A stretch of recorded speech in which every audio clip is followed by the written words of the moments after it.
अस्सलामु अलैकुम दोस्तों, मैं उम्मीद करता हूँ आप तमाम अहबाब खैरियत से होंगे। अल्लाह पाक से दुआ है कि अल्लाह पाक आप तमाम दोस्तों की जायज़ ख्वाहिशात को पूरा फरमाए, आमीन। मरने के बाद रूह कैसे पुकारती है? मैयत को सबसे ज़्यादा दर्द कब होता है? मरने के बाद का मंजर कैसा होता है? इस बारे में हजूर सल्लल्लाहु अलैहि वसल्लम का फरमान जानने के लिए वीडियो को आखिर तक जरूर देखें। नबी करीम सल्लल्लाहु अलैहि वसल्लम ने फरमाया कि मैयत पर सबसे ज्यादा सख्त हालत उस वक्त होती है जब गुस्ल देने वाला उसको नहलाने के लिए आता है, उसकी उंगली से अंगूठी उतारता है, जिस्म से लिबास उतारता है, सर से अमामा जुदा करता है, उसकी रूह बेचैन होकर फरियाद करती है, जिसकी आवाज जिन्नो इंस के अलावा सब सुनते हैं, और कहती है कि ए नहलाने वाले, तुझको खुदा की कसम मेरे कपड़े बहुत नरमी से उतारो, क्योंकि मलकल मौत के पंजे की तकलीफ से मुझे पूरी तौर पर अभी आराम नहीं मिला।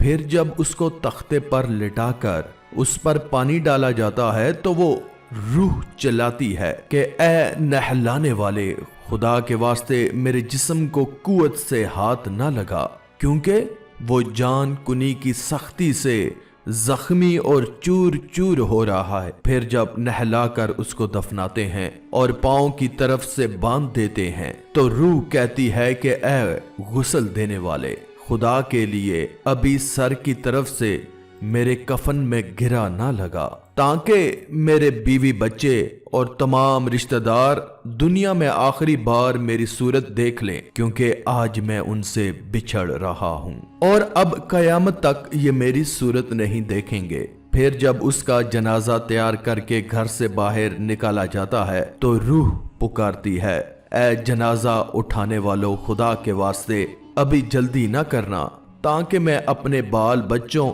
और अजीजों अकारब से रुखसत हो लूं। ऐ जनाजा उठाने वालों, मैं अपनी औलाद को आज यतीम और बीवी को बेवा छोड़े जाता हूँ, खुदा के लिए मेरे बाद इनको तकलीफ न देना। मैं अपना घर और मालो असबाब दूसरों के लिए छोड़े जाता हूँ, अब मैं यहाँ कभी वापस नहीं आऊंगा और कयामत तक किसी की सूरत ना देखूंगा। फिर जब जनाजा उठाकर चलते हैं तो मैयत कहती है, ऐ मेरे भाइयों, मैंने आज तक जो कुछ मालो असबाब जमा किया था वो सिर्फ वारसों के लिए था। आज इनमें से कोई भी मेरे गुनाहों का जरा सा भी बोझ नहीं उठा सकता। हर चीज का हिसाब मुझसे लिया जाएगा और मेरे वारस खाएंगे उड़ाएंगे। फिर जब नमाजे जनाजा के बाद दफन से पहले कुछ लोग अपने अपने घर जाने लगते हैं तो मैयत कहती है कि ऐ मेरे भाइयों, खुदा के वास्ते अभी से ऐसा जुल्म ना करो। मरने वाला तुमसे मानूस था और तुम दफन से पहले ही लौटे जाते हो। फिर जब उसे कब्र में उतारते हैं तो मैयत कहती है, ऐ मेरे वारसों और तरका पाने वालों, मैंने जो कुछ माल जमा किया था वो सब तुम्हारे लिए छोड़ा, खुदा के लिए तुम मुझे दुआए खैर से भुला न देना। बुजुर्गों का कौल है कि आखिरत की मंजिलों में से कब्र पहली मंजिल है। अगर उस मंजिल में निजात पाई तो उसके बाद की मंजिलें बहुत आसान हैं, और अगर यहाँ अजाब में मुब्तला हुआ तो आगे चलकर उसे इससे ज्यादा सख्ती का सामना करना पड़ेगा। हदीस शरीफ में है कि मुर्दा कब्र में ऐसा है जैसे कोई शख्स पानी में डूब रहा हो और मदद के लिए फरियाद करता हो। मुर्दा हर वक्त अपने माँ बाप, भाई बहन, औलाद और दोस्त वगैरह से दुआए खैर और फातिहा का मुंतज़िर रहता है। जब उसको उसके पसमंदगान की तरफ से कोई तोहफा या सवाब पहुंचता है तो उसके लिए तमाम दुनिया और जो कुछ दुनिया में है उसे महबूब व मरहूब होता है, और अल्लाह ताला उसके रिश्तेदारों की तरफ से की गई दुआए खैर के सवाब को कब्रिस्तान वालों पर पहाड़ों के बराबर दाखिल फरमाता है। मौत एक दरवाज़ा है जिसमें से सबको दाखिल होना है। हजरत उस्मान गनी रजी अल्लाह ताला अन्हो جب کسی قبر پر جاتے تو اتنا روتے کہ ان کی داڑھی آنسوؤں سے تر ہو جاتی۔ آپ سے پوچھا گیا، آپ جنت اور جہنم کا تذکرہ فرماتے ہوئے اتنا نہیں روتے مگر قبر دیکھ کر روتے ہیں؟ کہنے لگے، رسول اللہ صلی اللہ علیہ وآلہ وسلم نے فرمایا کہ قبر آخرت کی پہلی منزل ہے، لہٰذا اگر مرنے والا اس سے نجات پائے تو بعد کے مناظر اس سے کہیں زیادہ آسان ہیں، اور اگر اس کی تکلیف سے نجات نہ پائے تو بعد کے مراحل اس سے بہت زیادہ سخت ہیں۔ اور فرمایا، رسول اللہ صلی اللہ علیہ وآلہ وسلم کا ارشاد ہے، میں نے کبھی کوئی منظر نہیں دیکھا مگر قبر اس سے زیادہ سخت ہے۔ کیا ہمارے لیے ان قبروں میں عبرت نہیں ہے؟ دیکھیے، مالدار، فقیر، طاقتور اور کمزور دنیا میں لوٹنے کی خواہش رکھتے ہیں، مال جمع کرنے اور محل بنانے کے لیے نہیں، بلکہ اس لیے کہ کاش ہمیں ایک نماز پڑھنے کی مہلت مل جائے، کاش ہمیں ایک مرتبہ سبحان اللہ کہنے کی فرصت مل جائے، لیکن یہ ناممکن ہے۔ اعمال نامے لپیٹ دیے گئے ہیں، روح جسم سے نکال لی گئی ہے، زندگی کی مہلت ختم ہے، اب ہر میت مرحوم ہو کر قبر میں پڑی ہے۔ ایک حاجت مند حضرت عثمان غنی رضی اللہ تعالیٰ عنہ کے دروازے پر غروب آفتاب کے وقت پہنچا۔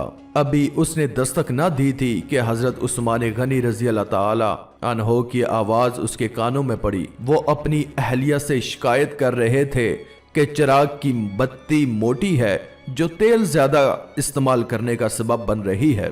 حاجت مند نے جب یہ سنا تو وہ سوچتا ہی رہ گیا کہ وہ ایسے شخص سے حاجت پوری کرنے کی کیا توقع کرے جو تیل کے معمول سے زیادہ خرچ کرنے پر اپنی بیوی کو سرزنش کر رہا ہے۔ اس نے ارادہ کیا کہ حاجت بیان کر کے دیکھوں، شاید میری کچھ امداد کاری ہی دیں۔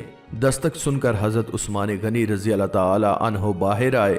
حاجت مند نے اپنی حاجت بیان کی اور لہجے میں زیادہ زور دیتے ہوئے کہا کہ ضرورت کچھ زیادہ ہی ہے۔ حضرت عثمان غنی رضی اللہ تعالی عنہ نے اس شخص کا ہاتھ تھاما، بستی سے باہر لے گئے جہاں آپ کا سامان تجارت بڑی تعداد میں رکھا تھا۔ فرمایا، سب تیری نظر ہے، کیا اس سے تمہاری ضرورت پوری ہو جائے گی؟ وہ شخص حیران ہکا بکا دیکھتا رہ گیا۔ چنانچہ اس نے عرض کیا، حضرت یہ سب کچھ میری ضرورت سے زیادہ ہے۔ امیر المومنین نے فرمایا، مجھے خوشی ہے کہ یہ تمہاری ضرورت سے کم نہیں۔ اس شخص نے کہا کہ اے حضرت، ایک بات بتائیے، چراغ کی بتی قدرے موٹی ہو جانے پر آپ اپنی زوجہ محترمہ کو سرزنش کر رہے تھے، حالانکہ چراغ اس قدر روشنی رکھنے میں شاید صرف 1 درہم اضافی خرچ ہو جاتا تو وہ آپ کو گوارا نہ ہوا، اور یہاں آپ نے ہزاروں کا سامان مجھے بغیر کسی عذر کے دے رہے ہیں۔ تو آپ نے فرمایا، بھائی، چراغ میں تیل کا زیادہ استعمال فضول خرچی ہے، اور فضول خرچی اللہ تعالیٰ کو پسند نہیں، اور مجھے اللہ کے حضور اپنے اعمال کی فکر رہتی ہے، یہاں مجھے فکر اعمال لاحق ہے، اس لیے میں نے سرزنش کی۔ سامان میں نے تمہیں اللہ کی خوشنودی کے لیے صدقہ دیا ہے، اس پر اجر کی امید ہے اور وہاں پر حساب کا خوف ہے۔ اللہ تعالی ہم سب کو دین کی سمجھ نصیب فرمائے اور ہمارا خاتمہ ایمان پر فرمائے، آمین یا رب العالمین۔ آج کی اس ویڈیو میں تھا بس اتنا ہی۔ مزید اسلامی ویڈیوز حاصل کرنے کے لیے اللہ کی قدرت چینل کو سبسکرائب کر دیں اور ساتھ میں موجود بیل کے آئیکن کو دبا کر آل پر کلک کر دیں۔ شکریہ۔